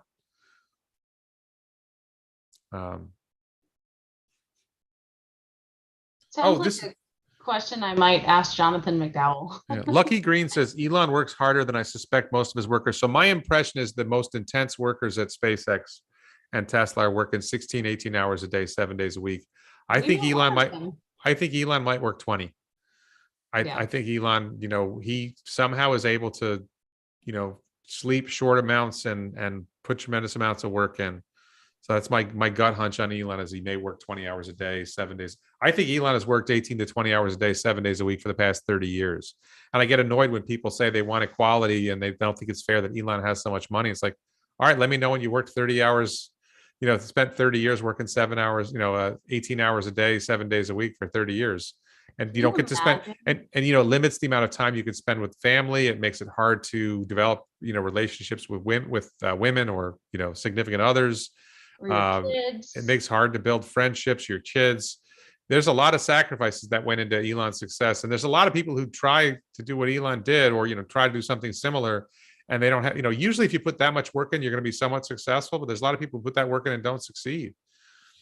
So. Tony says, just want to say welcome to Utah. Thank you. I'm very happy to be here. It's really, really pretty here. Warren, have you been to Utah? I forgot. No. I don't think I've made it to Utah. I've definitely been to Colorado. I've been to Nevada. I've been, I've driven the West Coast. It's possible I've been to Utah. I'm a skier. And when I was young, I skied in Colorado. I don't remember skiing in Utah. I know my brother has skied in Utah, and I think it's a beautiful state. It's got a lot going for it. I'm a doomsday prepper, and it's supposed to be a great state for doomsday preppers too. Brian says, yeah, go ahead. Brian says he gets about 6 hours a night. He tried for less, but his production went down. Elon sleeps 6 hours a night. Right. I think there's a lot of nights where he doesn't sleep 6 hours though. Right. Yeah. I need at least 8 hours. Like, I mean, yes, I can function on less, but sleep is really important. And I think I've learned that as I've grown older. Just I definitely try to prioritize sleep. I don't when I was younger, it was like I'll just drink Monster and get over it, but sleep is really important. I still drink Monster. Warren knows that. I'm going to keep flirting with Ellie and say, if you were with me, I would wake up earlier than you. I'd make you breakfast. I sleep like 5 or 6 hours. You do not sleep a lot, which is not my cup of tea. Let's see. See, it's another strike against me, folks. I got no chance with her. Utah has great powder. Lucky Green says. Yeah. Yes. West Coast skiing. Rocky Mountain skiing is definitely bad. I'm an East Coast skier. I'm a Vermont, New Hampshire, New York skier, which is skiing on ice, basically. Yeah, I'm very excited to ski. Well, William Dye agrees with me that the moons of gas giants generate lots of energy due to gravitational effects, and this can be harvested. So that's great. And fission reactors are safer in space. Hi, Emmett. Oh, Emmett's in the chat. Emmett, do you know Emmett Thompson? Emmett Thompson is a friend of mine from Clubhouse who actually helped me. He had a great idea for, I think this is you, right, Emmett? Emmett had a great idea for, there's this loan program for, what is it called? Advanced technology vehicles. And it ended up not being right, at least now, for the company that I want to build, but it may be something down the future. It's for bigger programs, that bigger companies than what I'm trying to do. But if I succeed and it grows, then it might work. So thank you, Emmett. Sorry, there's still more comments about sleep. Oh yeah. Studies say 6 to 7 hours of sleep is best for heart health. Well, I'm a lawyer. I don't have a heart. I'm fine. I think 8 is like is the sweet spot. More than 8, you feel almost too tired after that. Less than 8. What I find is if I don't get enough sleep, then I'm hungry all day. And that is not, real hunger. I think it is related to not getting enough sleep. What is that? Ghrelin is punching you in the face. So I think if you are, once again, back to that trying to lose weight, sleep is really important. Ellie, you don't look a day over 22. Well, I am 7 years over 22, so that's good news. Thank you. You look better than 22. Good. That's not a number. I gotta keep trying, people. I keep trying. This is how Fit and Flirty is gonna work. I'm gonna flirt with her shamelessly, and she's gonna ignore it like I didn't even say anything. Well, we have Scott and Lisa Rogers saying, Ellie, get a cleaning lady. She just moved in. Come on, give her a break. I just moved in, and it is more expensive to live here, so I probably won't be investing in a cleaning lady anytime soon. But I can tidy it up. I'm actually going to try and get like a YouTube background set up this weekend, like a cool one. So is it true, Ellie, that there are not many bars in Salt Lake City because of Mormons? Have you noticed? I went out to do some karaoke and to do some dancing, and there were plenty of bars and a nightlife scene. So no. Yeah, I don't think Ellie's not a big drinker, so it's not a big deal to her anyway. I don't drink at all. That's a fun fact about me. I haven't drank in over 14 years. Yes. So, but I still love karaoke and singing and dancing, and Warren knows that I love dancing, and Warren knows that I obviously don't need any alcohol to do that. Let's see here. Mitra Date says I might have a chance with your mom. I think her dad might object to that. Yeah. They are coming though this weekend. I'm excited to see them. I'm gonna miss them. I'm not making it. Sorry. Teach your cat to clean. That's a good idea, but I don't think that that is actually realistic. What I would like to do is teach my cats either how to walk on a leash or how to use the toilet, but maybe more so just the walking on a leash. You know, you can train your cat to use the toilet. Did you know that, Warren? I didn't know, and I'm not against cats, but it's not necessarily something that I would be excited about. This is almost like this could almost be a deal breaker for me with Ellie, but not quite. It was on Shark Tank. It's a thing. But I really just want to take my cats on a walk. They're also obese, so they could use a walk. Let's see. I guess I'm out of the loop, but isn't Warren married? That's true. Warren. Get a sense of humor, David.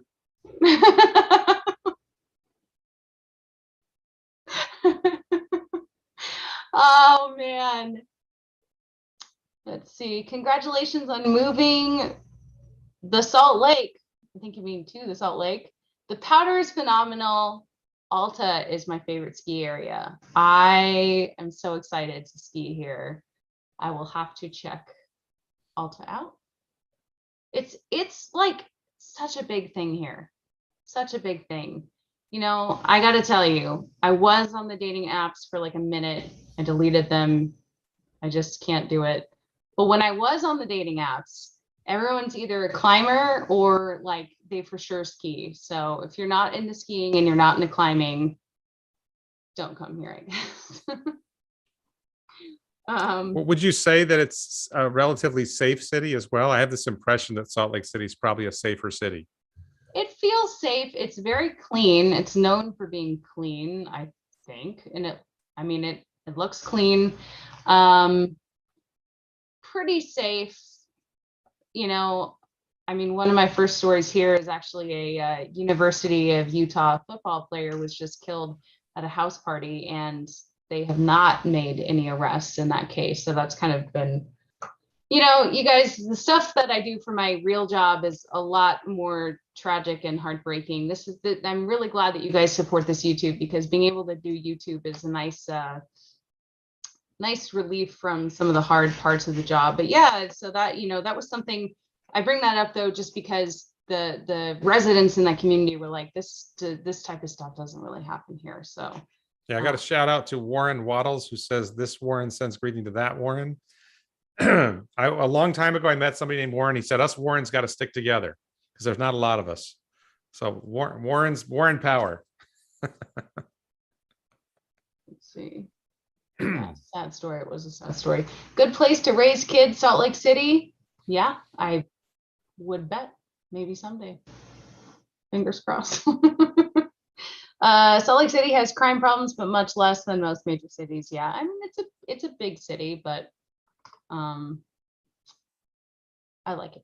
There was a question earlier from Erie, or IRRI. Says, Ellie, if you move to Mars and want children, would you use genetic modification or use old-fashioned conception? So, all right, I'm not going to say what I was thinking there, but I just wanted to say that I think I was going to make a joke that was too crude for this conversation. So probably not that crude, but I actually think there's a really interesting question about whether humans can, or mammals or animals in general, can reproduce in low gravity. There have been some limited experiments on reproductive processes in microgravity. If you're in orbit, you're in microgravity where the gravity is like 0.01 G or less. Mm-hmm. On Mars, it's 40% of Earth's gravity. On the moon, it's 10% of Earth's gravity, roughly 38%, I think, on Mars. We don't know whether the process of human fertilization and gestation of an embryo and all that, whether that requires at some stage 1G or something goes wrong. And so that's, I think, one of the biggest things we got to find out. And if we don't succeed, if that doesn't work, then a self-sustaining colony on Mars is going to require something special. And it probably isn't just drugs. I actually made a video on my channel about what I call gravity loops, where you basically make big circles and run trains, possibly in tunnels so that they're underground, so they're safe from radiation. And maybe you spend regular people spend maybe 8 or 16 hours a day in the train tunnel to be exposed to Earth's gravity. And maybe if you get pregnant, you go in the tunnel and you don't come out until the baby's born, right? Because the tunnel's going around at such a speed that it's simulating 1G. If you make the tunnel big enough, the loop big enough, then you're not exposed to the Coriolis effect is trivialized, and that might work. So I think that's a huge challenge. Yeah. Well, to answer that question, I might adopt. So I don't know. How about option 3? Well, I don't know. I don't know there's going to be many children to adopt on Mars, though.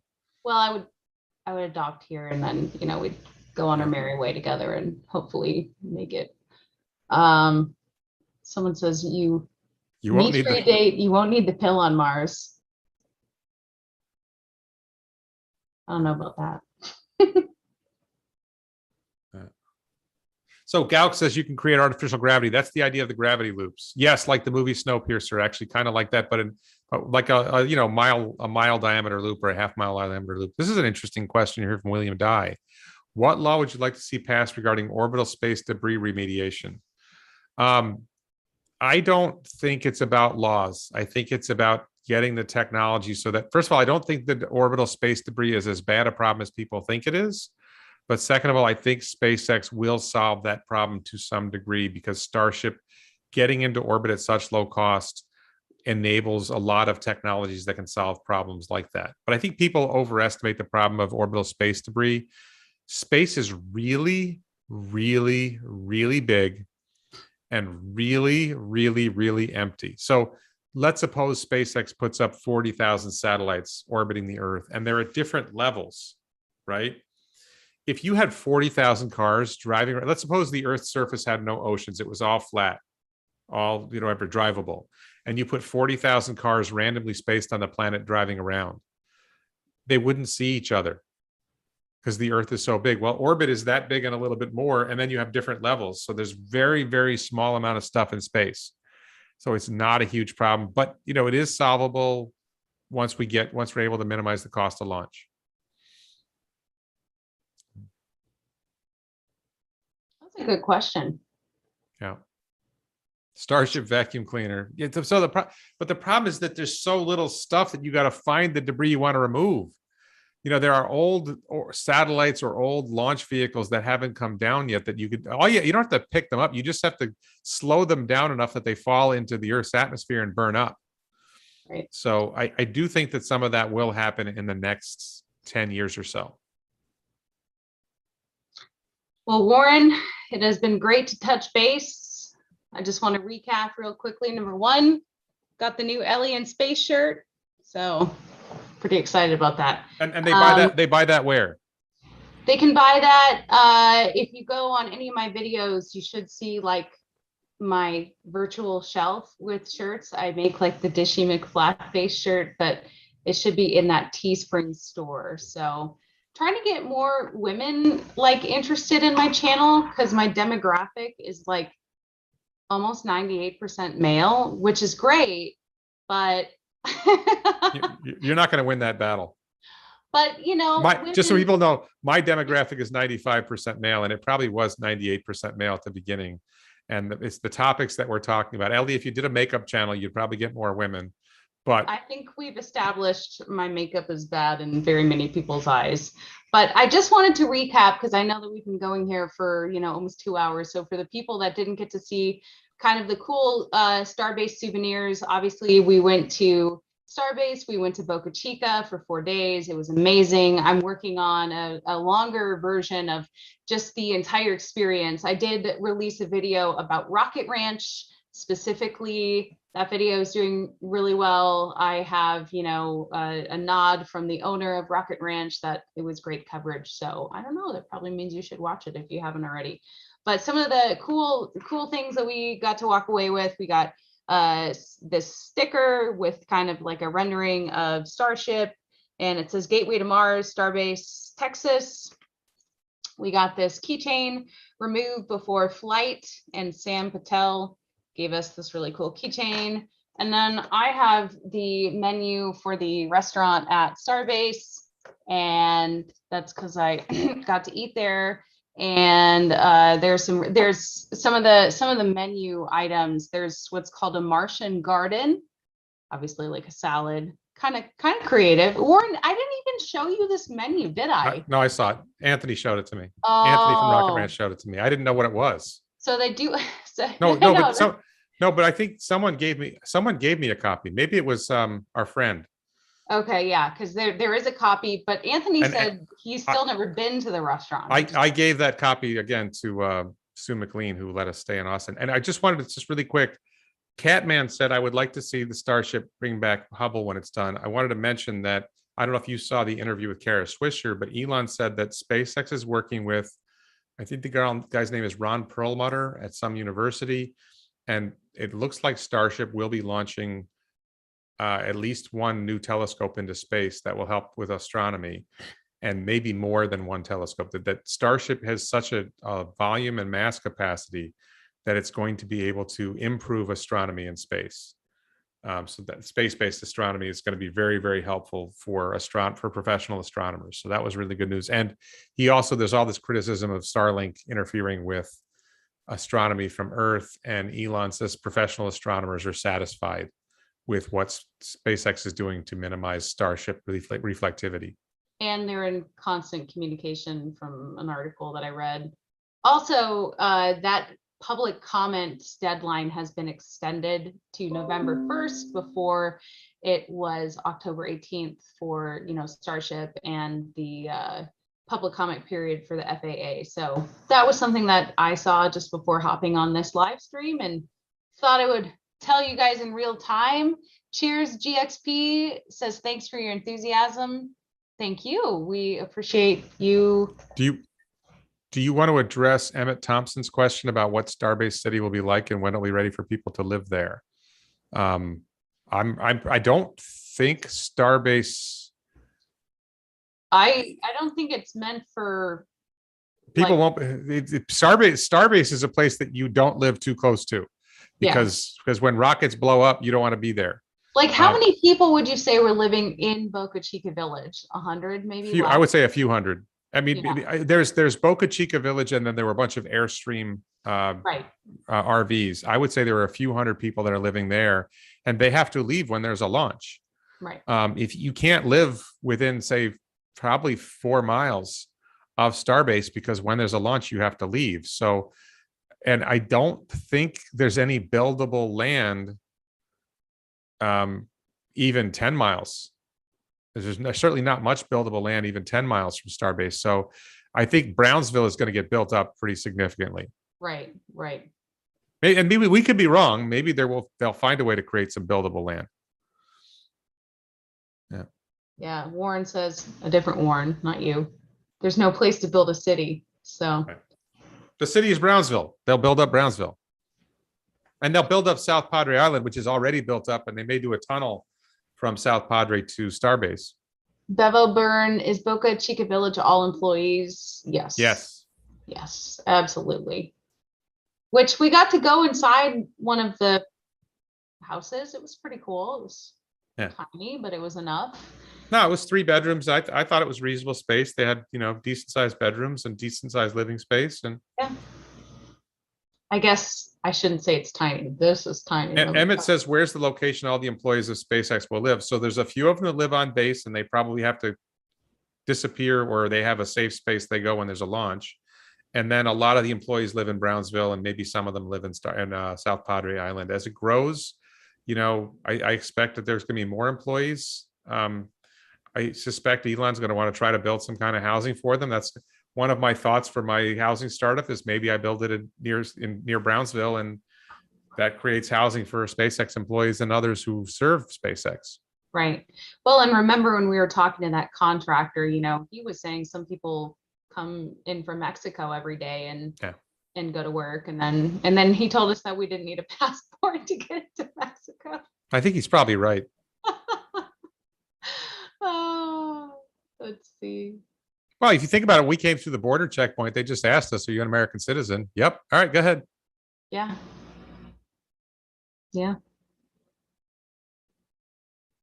Well, Warren, what do you think? Whenever it's your channel. How do you wrap up these things?